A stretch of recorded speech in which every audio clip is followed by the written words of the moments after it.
წინა ვიდეოს მსგავსად მოდი ისევ გავათანაბროთ ჟანგვა აღდგენითი რეაქცია, ოღონდ ამ შემთხვევაში ეს იქნება უკვე ტუტეხსნარში, წინა ვიდეოში იყო მჟავახსნარში და განსხვავება აქ იქნება ის, რომ დავამატებთ OH-ს ბოლოს, რომ დავაბალანსოთ დამატებული პროტონები, იმიტომ რომ ტუტეხსნარში ვართ და უბრალოდ პროტონების დამატება არ გამოვა. გავყვეთ ახლა მოდი ისევ ჯერ პირველ რიგში სანამ ამ ნაბიჯებს გავივლით ჟანგვის ხარისხები მივთითოთ, აქ გვაქვს ჰიპოქლორიდის ანიონი და მთლიანი ხარისხი არის -1, მაგრამ ვიცით რომ ჟანგბადის არის -2, ხო, ჟანგვის ხარისხი და ამიტომ ქლორის უნდა იყოს, ესე იგი +1, რომ ჯამში გამოვიდეს -1, ხო, ეგ მინუსი არის ეს. შემდეგ ამ ნაერთს დავუკვირდებით, აქ შეგვიძლია იმით ვიმსჯელოთ, რომ ანუ მთლიანად მინუსია. ვიცით რომ OH-ის არის -1, ხო? ესე იგი OH-ი არის -1 და რადგან 4 გვაქვს, ანუ სულ გამოდის -4 და იმისთვის რომ ჯამურად მივიღოთ -1, გამოდის რომ ქრომის უნდა იყოს, ქრომის ჟანგვის ხარისხი უნდა იყოს +3. ესე იგი ქრომის მოდი ესე ვიზამ, ზემოთ დავაწერ +3. ესე. ახლა აქეთ თუ გადმოვინაცვლებთ, ქრომატი გვაქვს, ვიცით რომ მთლიანობაში არის -2, ჟანგბადი არის -2, ესე იგი ჯამში არის -8, ამიტომ გამოდის რომ +6 უნდა იყოს ქრომი, ესე იგი +6 არის ამის ჟანგვის ხარისხი, რომ დააბალანსოს და -2 მივიღოთ და ბოლოს აქ გვაქვს ქლორი, რომელიც არის -1.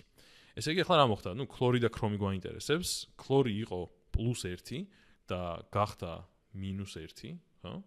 ესე იგი შეიძინა 2 ელექტრონი, ანუ აღდგა. და ქრომი იყო +3 და გახდა +6, ანუ დაკარგა ელექტრონები, ესე იგი დაიჟანგა. კარგი, ახლა მოდი დავიწყოთ უკვე ნახევარ რეაქციების დაწერით და მოდი პირველი დავწეროთ, უფრო მარტივი ჩანს და იყოს, მოდი აღდგენის რეაქცია ქლორის. ესე იგი ნახევარ რეაქცია უფრო სწორად. გვქონდა ქლორის, ანუ გვქონდა ჰიპოქლორიდის ანიონი და აქედან მივიღეთ უბრალოდ ქლორი, ხო? ქლორი მინუსი. ესე იგი ეს არის პირველი ნახევარ რეაქცია. და ჟანგვის ნახევარი რეაქცია იყო ქრომი OH4 მინუსი, რომლიდანაც შემდეგ მივიღეთ ქრომი O4 2 მინუსი. ეს არის ნახევარი რეაქციები, შემდეგ გაათანაბრეთ ატომები ჟანგბადის და წყალბადის გარდა. ნუ ზემოთ ქლორი თანაბარია, ქვემოთ ქრომი თანაბარია, ასე რომ ეს პირდაპირ ავტომატურად შესრულებულია. შემდეგ ჟანგბადები გაათანაბრეთ წყლის დამატებითო, ზემოთ გვაქვს 1 ჟანგბადით მეტი, ამიტომ ამას 1 მოლეკულა უნდა დავუმატოთ წყლის და ქვემოთ გვაქვს აქ 4, აქაც 4, ასე რომ ქვემოთ დამატება არ მოგვიწევს. შემდეგ წყალბადები უნდა გავათანაბროთ პროტონების დამატებით, აქ ზემოთ დავუმატეთ 1 მოლეკულა წყალი, ამიტომ მარჯვნივ ახლა 2 წყალბადი გვაქვს, ამიტომ მარცხნივ დავუმატოთ, მოდი 2 პროტონი. ესე იგი 2H+ დავუმატოთ მარცხნივ. ქვემოთ გვაქვს 4 წყალბადი აქ, ამიტომ აქეთ უნდა დავუმატოთ 4 წყალბადი. ხო? ხო. კარგი. შემდეგ გაათანაბრეთ მუხტები ელექტრონების დამატებით. კაი, ახლა ნახოთ, ანუ ისევ მუხტებზე არის ახლა საუბარი და არა ჟანგვაზე, ჟანგვის ხარისხზე უფრო სწორად. აქ მაქვს ზემოთ დავწერ ასე, მოდი. ამისგან მაქვს 2, ესე იგი +2 მუხტი.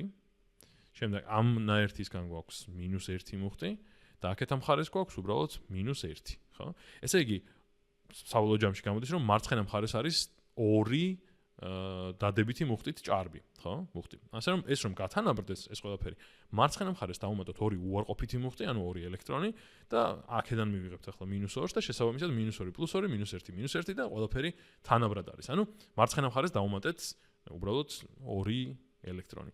თან მეორენაირად რომ შევხედოთ, ანუ შინაარსობრივად რომ გავიხსენოთ რისი რეაქცია, ეს არის აღდგენის რეაქცია, ხო? 2 ელექტრონი მიიღო ქლორმა და შესაბამისად აღდგა. ანუ აი თუ დავუკვირდებით ამ ნაერთში ხო -1 გვაქვს საერთო ჟანგვის ხარისხი გამოდის, რომ რადგან ჟანგბადი -2 არის, ქლორი უნდა ყოფილიყო +1 და შემდეგ 2 ელექტრონის მიღებით გახდა -1. და ახლა გავათანაბროთ ქვემოთ მუხტები. ესე იგი, აქედან გვაქვს მხოლოდ -1, მოდი ქვემოთ დავწერო ყველაფერს. აქ გვაქვს მხოლოდ -1 მუხტი და აქეთ გვაქვს, ესე იგი, ეს არის -2 და +4. ხო? ანუ მარჯვნივ გამოგვივიდა საბოლოოდ +2 მუხტი და მარცხნივ -1. ესე იგი, მარჯვენა მხარეს თუ დავუმატებ 3 ელექტრონს, მაშინ მარჯვნივაც -1 იქნება მუხტი ჯამურად და გათანაბრდება ყველაფერი. 3 ელექტრონი და მართლაც იდეა ეგ არის, რომ ქვემოთ ჟანგვის ნახევარი რეაქცია გვაქვს და ამიტომ ელექტრონები დაიკარგა, ხო? ანუ ქრომმა დაკარგა ელექტრონები. მოდი მივაწერ მაგას, რომ აქ არის აღდგენა. აქ არის ჟანგვა. რეაქციები. კარგი, ესე იგი, ესენიც გავათანაბრეთ და გაათანაბრე ელექტრონების რაოდენობა და დააჯამე ნახევარ რეაქციებიო გვეუბნება. ესე იგი, ახლა აქ 2 ელექტრონი გვაქვს გამოყენებული ნახევარ რეაქციაში, აქ 3, მაგრამ ისე უნდა გავიხსენოთ, რომ თანაბარი რაოდენობის უნდა იყოს ელექტრონები, ხო? ჟანგვით რეაქციაში რამდენი ელექტრონიც იკარგება, შემდეგ იმდენი ელექტრონს შეიძენს ის, რაც აღდგება, ხო? ანუ მაგდენივე ელექტრონი უნდა იყოს აღდგენით რეაქციაში. ასე რომ, მოდი ავდგეთ და ზედა ნახევარ რეაქცია გავამრავლოთ 3-ზე, რომ 6 ელექტრონი გამოგვივიდეს და ქვედა ნახევარ რეაქცია გავამრავლოთ 2-ზე, რომ ისევ 6 ელექტრონი გამოგვივიდეს და მოდი გადმოვწეროთ ეს შედარებით სუფთად. ესე იგი, ზემოთ რა გვექნება? გვექნება 6 ელექტრონი, ხო, 3-ზე რომ გავამრავლებთ, პლუს 6 H პლუსი, პლუს 3 ქლორი, კი არა და ჰიპოქლორიდი. პირველი რაც ვხედავ იმას ვკითხო. შემდეგ მეორე მხარეს გვექნება 3 ქლორი მინუსი პლუს 3 წყლის მოლეკულა. წყლის 3 მოლეკულა.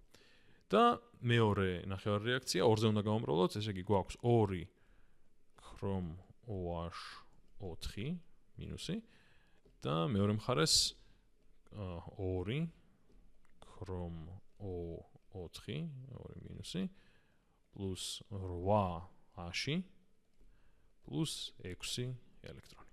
და ახლა შეგვიძლია დავაჯამოთ ეს ყველაფერი, ესე იგი მარცხენა მხარეს არის ეს არის ჩვენი რეაგენტები. მოდი დავწეროთ ჯერ ეგ. ესე იგი ეს არის 6 ელექტრონი პლუს 6 პროტონი პლუს 3 ქლორ O მინუსი პლუს 2 ქრომ OH4 მინუსი და მეორე მხარეს გვაქვს აი ეს პროდუქტები. ესე იგი ეს არის 3 ქლორი მინუსი პლუს 3 წყლის მოლეკულა პლუს 2 ქრომ O4 2 მინუსი პლუს 8H პლუს 6 ელექტრონი. და ელექტრონები, აი აქეთაც 6 ელექტრონია, აქეთაც 6 ელექტრონია, ეგენი წავიდა და ასევე კიდე შეგვიძლია გავათანაბროთ აქეთ 6 პროტონი გვაქვს, აქეთ 8, ამიტომ აქ დაგვრჩება 2 პროტონი. და ახლა შეგვიძლია გადმოვწეროთ კიდევ თლად საბოლოო ვერსია ჯერ არ იქნება, მაგრამ გამარტივებული ვერსია. ესე იგი გვაქვს ახლა ამ ეტაპზე 3 ქლორ O მინუსი პლუს 2 ქრომ OH4 მინუსი და მეორე მხარეს 3 ქლორი პლუს 3 H2O პლუს 2 ქრომ O4 2 მინუსი და პლუს 2 პროტონი. და აი ახლა აქ შემოდის თამაში ის, რომ ვართ ტუტეხსნარში, იმიტომ რომ არ შეგვიძლია რომ უბრალოდ ესე როგორც გავიხარდება პროტონი დავუმატოთ, მაგრამ შეგვიძლია ჰიდროქსიდი დავუმატოთ. და მოდი მაგით დავაბალანსოთ, ანუ აქეთ მხარეს დავუმატებ OH-ს, კი არა და 2 OH-ს და ეს მომცემს 2 წყლის მოლეკულას, მაგრამ რადგან გათანაბრებული რეაქცია უნდა მქონდეს, მეორე მხარესაც დავუმატებ 2 OH-ს. და აი ახლა უკვე საბოლოოდ გვექნება ნამდვილი გათანაბრებული საბოლოო რეაქცია და ეს იქნება.